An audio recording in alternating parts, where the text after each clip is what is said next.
ये जो बड़ी जानकारी मिल रही है कर्नल शैलेंद्र की, कराची हो, लाहौर हो या सियालकोट हो, सब कहीं बंद कर दिया गया है। इसकी वजह क्या है? क्योंकि अंदरूनी, क्योंकि गृह युद्ध जैसे हालात तो बने हुए हैं पाकिस्तान में, न जाने अभी और कितने हिस्से होने वाले हैं और धमाके भी वहीं से हो रहे हैं। अब तो ये कराची बंद कर लीजिए, सियालकोट बंद कर लीजिए, लाहौर बंद कर लीजिए, पंजाब में इमरजेंसी डिक्लेयर कर दीजिए, एयर स्पेस बंद कर दीजिए, पानी आपके आना बंद हो गया है। क्या क्या बंद करोगे? एक्चुअली मुझे लग रहा है इस समय दिमाग बंद हो रखा है। पाकिस्तान में जो सबसे बड़ा प्रॉब्लम है वो है दिमाग बंद होने का, क्योंकि उनको सूझ ही नहीं रहा कि करे क्या। या तो इंडिया के जो मिसाइल हैं उनको देखें, या BLA के अटैक को देखें, वहाँ TTP अपने आप को परेशान कर रखा है, यहाँ इमरान खान के लोगों ने आपके विरुद्ध मुहिम चला रखी है, वहाँ मुनीर साहब जो है उनका मुंह सूजा हुआ है, वो आजकल बात ही नहीं कर रहे हैं। क्यों? क्योंकि वो NSC की मीटिंग में उनके वहाँ आपने देख लिया वो किस तरह से चुप्पी साधे हुए थे। फिर सारा ब्लेम जो है वो उन पर जाए। अपने लोगों के सामने घुटने जरूर टेकने पड़ेंगे।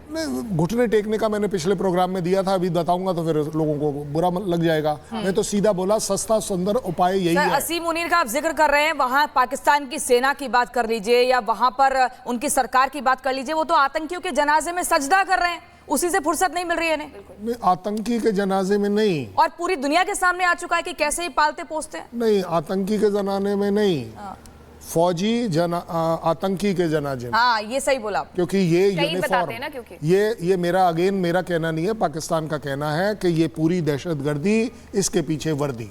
सीधी बात। आप एक्चुअली वो वाला फोटो एनालाइज करिएगा, there are only 7 people in civil dress. 7 ही आदमी क्यों हैं? बाकी सारे फौजी क्यों हैं?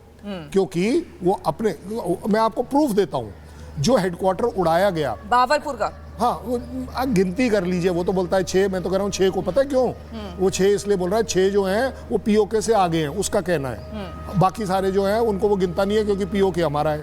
तो लेकिन ज़्यादा बड़ी बात यह है कि आप ये देखिए कि ये जो हेडक्वार्टर डिस्ट्रॉय हुए हैं, उसमें सबसे बड़ी बात यह है, हेडक्वार्टर में कौन बैठता है? क्या आतंकी ट्रेनिंग वाला बैठता है? वहाँ पर बैठता है पाकिस्तान आर्मी का हैंडलर, वहाँ पर बैठता है ISI का ट्रेनर। मारे वो गए हैं अब, इस बार वो भी मारे गए हैं, और इसलिए आप देख रहे हैं जनाजे में तो आना ही पड़ेगा, क्योंकि कल सजदा भी कर रहे हैं, जनाजे नमाज भी पढ़ रहे हैं। मैं तो कह रहा हूँ कि कल ये आना इसलिए पड़ता है, कल उसका भी तो नंबर आएगा, नहीं तो फिर उसका जनाजे में कौन आएगा?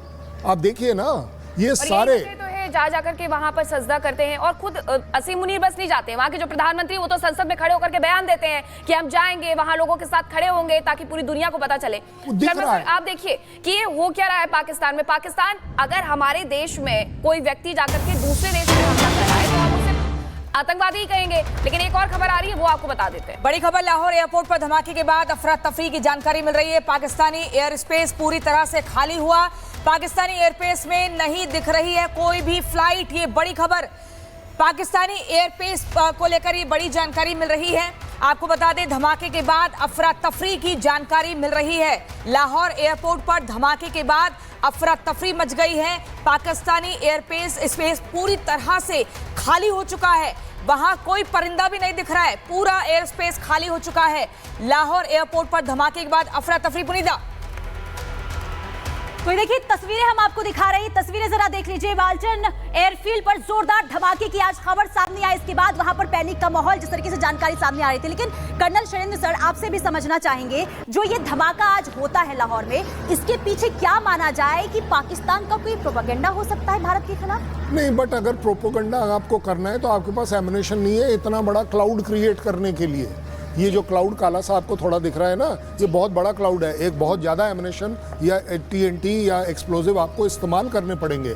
मैं आपको बड़ी जिम्मेदारी से कह रहा हूँ कि पाकिस्तान अपने आप को क्यों डिस्क्रेडिट करेगा खुद ही धमाका करके। ये एक अलग बात है कि वो चश्मदीद जो बोल रहा है ना, वो मिसाइल के बारे में जो पूछ रहा है, वो मैं उसका एक ही जवाब कर सकता हूँ, ये लीजिए जी, ये मिसाइल तो लग नहीं रही, क्योंकि मेरी अभी आंखें खुली हैं। वो बंदा बेचारा क्या बताएगा?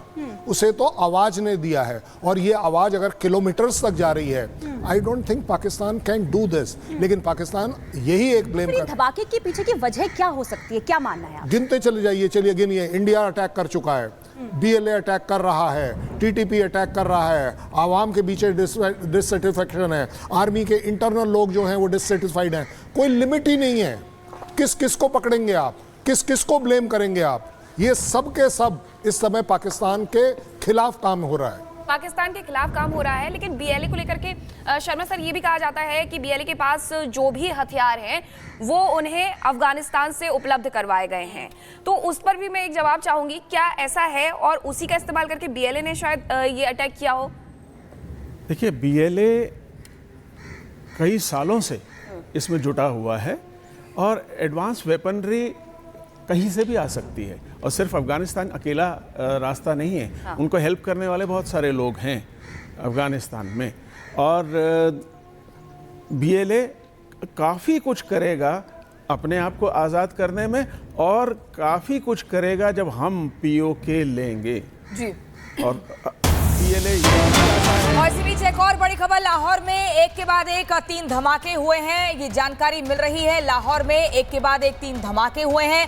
इससे पहले लाहौर कराची के एयरपोर्ट भी बंद किए जा चुके थे, लेकिन अब ये जानकारी लाहौर में एक के बाद एक 3 धमाके हुए हैं। तो ये बड़ी खबर आपको बता रहे हैं, लाहौर में एक के बाद एक 3 धमाके हुए। दीपक बोरा सर हमारे साथ लगातार बने हुए हैं। सर, जिस तरीके से लाहौर में धमाके एक के बाद एक 3 धमाकों की जानकारी मिल रही है, वहां एयरपोर्ट बंद हो चुका है, एयर स्पेस एकदम खाली है, किस तरीके से देखें इन धमाकों को? क्योंकि भारत की आदत नहीं है सुतली बम से धमाका करना या हमला करना। Ma'am, thank you very much. आपको मेरी आवाज आ रही है? Can you hear me? जी, मेरी आवाज आ रही है? जी सर, बोलिए। ओके, क्योंकि मैं देश की राजधानी से बहुत दूर हूं, तो इसलिए मैं आई वाज नॉट श्योर कि सिग्नल कैसा है। अभी आपने कहा धमाके की आपने बात की है। मेरी तरफ मत देखिए, मैंने कुछ नहीं किया है, ना कर्नल साहब ने किया है। तो लेट मी टेल यू कि क्या हो रहा है वहां। Total chaos and confusion. And ये जो बलोच लिबरेशन आर्मी की बात हो रही थी, ma'am, I have friends there. मैं उनकी मीटिंग्स वर्चुअली अभी अटेंड करता हूं जो न्यूयॉर्क में होती हैं, यूरोप में। उनकी समस्या अभी तक कर्नल साहब ये रही है नंबर्स।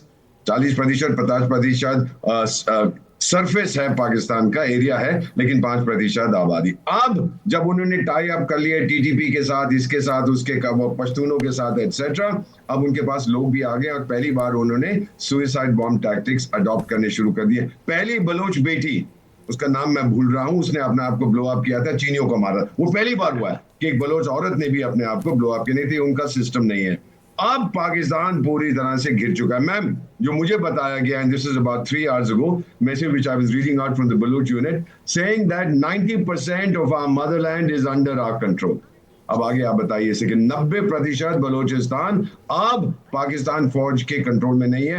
और पाकिस्तान की ma'am, this reminds me of Punjab in the 1980s। Colonel साहब, आपको याद होगा जब हम लोग वहां जाते थे तो हमेशा सिक्योरिटी के साथ निकलते थे, एस्कॉर्ट सामने होता था, पायलट होता था, सब कुछ। अब वहां कहते हैं जो फौजी हैं पाकिस्तान। ठीक है सर, आपने महत्वपूर्ण पॉइंट यहाँ पर बोला है कि पाकिस्तान खुद ही केओस और कंफ्यूजन क्रिएट कर रहा है।